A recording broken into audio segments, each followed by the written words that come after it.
দু নম্বর ওয়ার্ডে জমজমাট তৃণমূল কর্মী সভা। ঐক্যের বার্তা পাপিয়া হালদার ও ফিরদৌসী বেগমের। সোনারপুর উত্তর বিধানসভার অন্তর্গত ২ নম্বর ওয়ার্ডে আয়োজিত হল তৃণমূল কংগ্রেসের এক বিস্তৃত কর্মী সভা। আসন্ন বিধানসভা নির্বাচনকে সামনে রেখে সংগঠনকে আরও মজবুত করা এবং কর্মীদের মধ্যে নতুন উদ্দীপনা সঞ্চার করতে এই সভার আয়োজন করা হয়।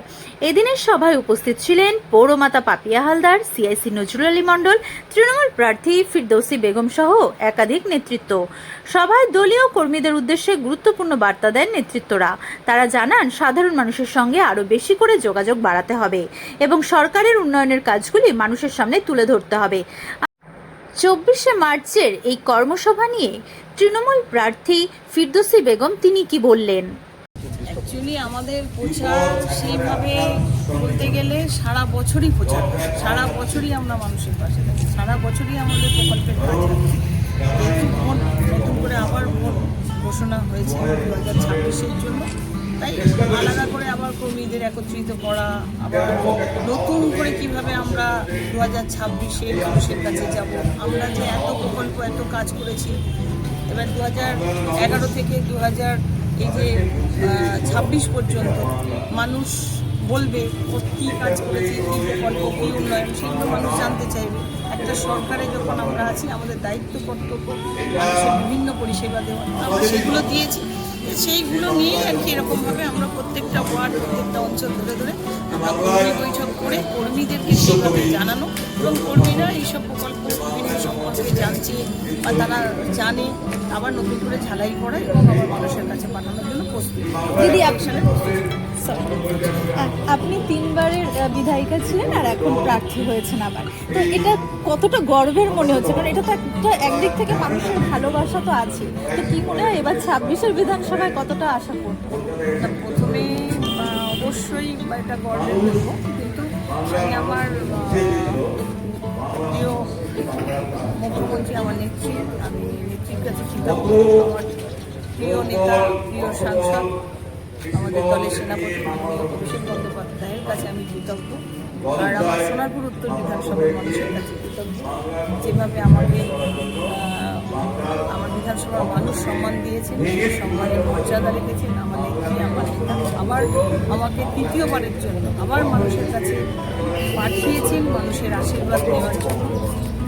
আমিও মানুষের কাছে থেকেছি, মানুষের সঙ্গে থেকেছি, মানুষের পাশে থেকেছি। যে কোনো কাজে, যে কোনো অনুষ্ঠানে, যে কোনো সময়, যে কোনোভাবে আমাকে যখন যেখানে বলা হয়েছে, আমার দিক থেকে আমি চেষ্টা করেই গেছি। তাই আমিও চাইব, আমি 2026 আবার মানুষের কাছে আসছি, আবার বলবো 2026-তে আবার যেন ওনাদের মানুষের পাশে থাকতে পারি, আবার বিধায়ক হিসেবে কাজ করতে পারি। আসুন আমরা সরাসরি কথা বলবো ২ নম্বর ওয়ার্ডের পৌরমাতা পাপিয়া হালদারের সঙ্গে। দিদি, কি মনে হয় আজকে এই যে কর্মী সভা কতটা সফল হয়েছে? দেখুন, আমাদের ২ নম্বর ওয়ার্ড হচ্ছে একটা এমন ওয়ার্ড যেখানে, হ্যাঁ, ২ নম্বর ওয়ার্ড এমন একটা ওয়ার্ড যেখানে আমরা সবসময় সারা বছর, মানে শুধু আমি না, আমার সমস্ত কর্মীরা, মানে বাড়ি বাড়িতে আমাদের জনসংযোগ। সুতরাং আমাদের দুশ্চিন্তার কোনো বিষয় নেই। আমরা মানে আশা মানে চৌঠা মে কবে আসবে তার অপেক্ষা করছি। আচ্ছা, এই যে বিগত ২ বছর ধরে দিদি তো এখানকারই বিধায়িকা ছিলেন, এখন ৩বারের বিধায়িকা, ৩বারের বিধায়িকা, এখন প্রার্থী হয়েছেন, তো সেই জায়গা থেকে কি মনে হয় এবার ভোট বাক্সে কি গতবারের থেকে বেশি মার্জিনে গিয়ে দাঁড়াবে? দেখুন, এসআইআর একটা হয়েছে, সেই এসআইআর হওয়াতে কিছু ভোট তো আমাদের বাতিল গেছে। যারা মানে যে চক্রান্তটা তারা করেছে, সেই চক্রান্ততে তারা তো যেভাবেই হোক, অন্যায়ভাবে হোক, অন্য যে কোনো কারসাজি করে হোক, তারা তাদের কারসাজি মানে কারচুপি করে ফেলেছে। তো সেইটা মাথায় রেখে যদি আমি বলি, তাও মানে তারা যেটা তাদের মানে ইচ্ছা ছিল সেটা করার পরেও আমি বলি আমাদের ভোট আগের থেকে বাড়বে। কারণ যত বছর মানে যত টার্মে ফিরদৌসী বেগম কাউন্সিলর হয়েছে, তত টার্মেই কিন্তু মানে একটার পর একটা এমন অভিনব প্রকল্প উদ্যোগ তিনি নিয়েছেন। আর তার মাথার উপরে যিনি আছেন আমাদের নেত্রী মমতা বন্দ্যোপাধ্যায়। মানে সেকেন্ড টাইমে যখন ফিরদৌসী বিধায়ক ছিলেন, তখন কিন্তু আমাদের পর আমাদের সমাধান প্রকল্প ছিল না। তারপরে এই পথশ্রী প্রকল্প তখন ছিল না, তখন আমরা বাড়ি বাড়ি জল দিতে পারিনি। এখন আমরা ৫.৫ লক্ষ মানুষকে বিনা পয়সায় জল দিয়েছি।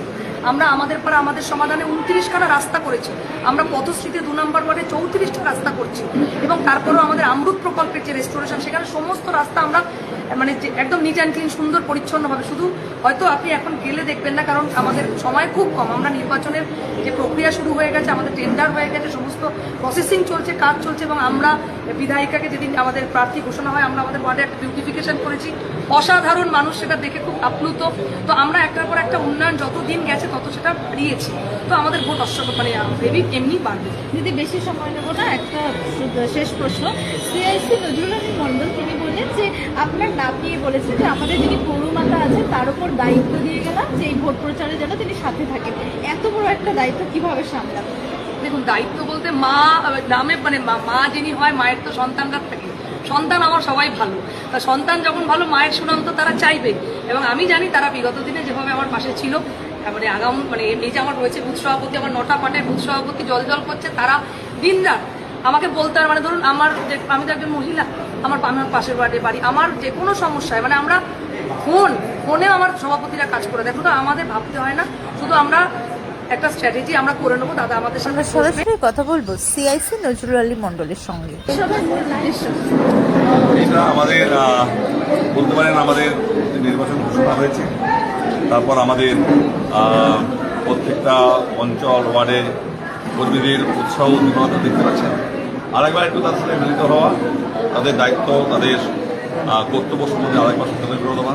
কারণ এই বাংলাকে যারা দখল করার জন্য ষড়যন্ত্র করছে, বাংলাকে যারা ভাবছেন ভারতবর্ষের মানুষ থেকে মুছে ফেলে দেওয়া হবে, বাঙালি বলে জাতিকে মুছে দেওয়া হবে, বাংলা ভাষাকে মুছে দেওয়া হবে, সেই বিষয়ে আমরা কর্মীদেরকে একটু সচেতন করলাম, যাতে বাংলার অস্মিতা, বাংলার যে ভাষা, বাংলা জাতি যা আছে সেটা বুঝে বজায় রাখতে গেলে আমাদের কী করতে হবে সেটা আমরা তৈরি করতে হবে। শেষ প্রশ্ন, বেশি সময় নেব না। বিরোধীরা বলছে পরিবর্তনের হাওয়া এসেছে, কি বলবেন? এটা তোমরা দেখতে পাচ্ছ কি পরিবর্তন হচ্ছে, দেখা তো যাচ্ছে পরিবর্তন। বাইরে থেকে সব অফিসারদের টেনে নেওয়া হচ্ছে, একটা যুদ্ধ ভাব, 2 লক্ষ সেনাবাহিনী আছে, মানে তোমাদের মতো মিডিয়া কিছু লোকজন এমন একটা ভাই বলছে 2 লক্ষ সেনাবাহিনী আছে, এসে কি করবে? বলছে বডি ক্যামেরা লাগানো হবে, কি 3D ক্যামেরা, কি সব সব ছবি দেখাচ্ছে মিডিয়াতে, যেন মনে হয় এই রাজ্যে কোনো ভোট হয় না, লুটপাট হয়। বিগত যে 2021, 2019, 2024, 2016 যতবার ভোট হলো সেনাবাহিনীতে ভোট হলো, পঞ্চায়েত ভোট সেনাবাহিনীতে হলো, পৌরসভা ভোট সেনাবাহিনীতে হলো, তারপরেও কিন্তু বাঙালিকে অপমান করার জন্য, বাংলাকে অপমান করার জন্য এরা এই যুদ্ধ ভাব চেষ্টা করছে, এবং বাইরে থেকে অফিসার নিয়ে এসে আমাদের বিরুদ্ধে চক্রান্ত করছে।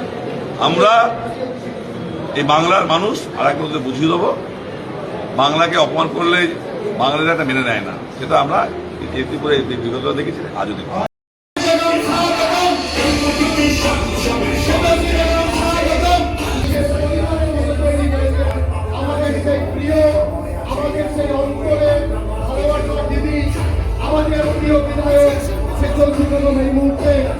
পৌরমাতা পাপিয়া হালদার তার বক্তব্যে বলেন, এলাকার উন্নয়নই দলের প্রধান লক্ষ্য এবং সেই লক্ষ্যকে সামনে রেখে সকলকে একসঙ্গে কাজ করতে হবে। অন্যদিকে তৃণমূল প্রার্থী ফিরদৌসী বেগম কর্মীদের উদ্দেশ্যে বলেন, মানুষের আস্থা অর্জন করাই সবচেয়ে বড় চ্যালেঞ্জ, তাই প্রত্যেক কর্মীকে মানুষের পাশে থেকে কাজ করার আহ্বান জানান তিনি। সিআইসি নজরুল আলী মণ্ডলও সংগঠনের গুরুত্ব তুলে ধরে বলেন, দলকে শক্তিশালী করতে হলে তৃণমূলের স্তরের কর্মীদের আরও সক্রিয় হতে হবে। তিনি সকলকে ঐক্যবদ্ধভাবে কাজ করার বার্তা দেন।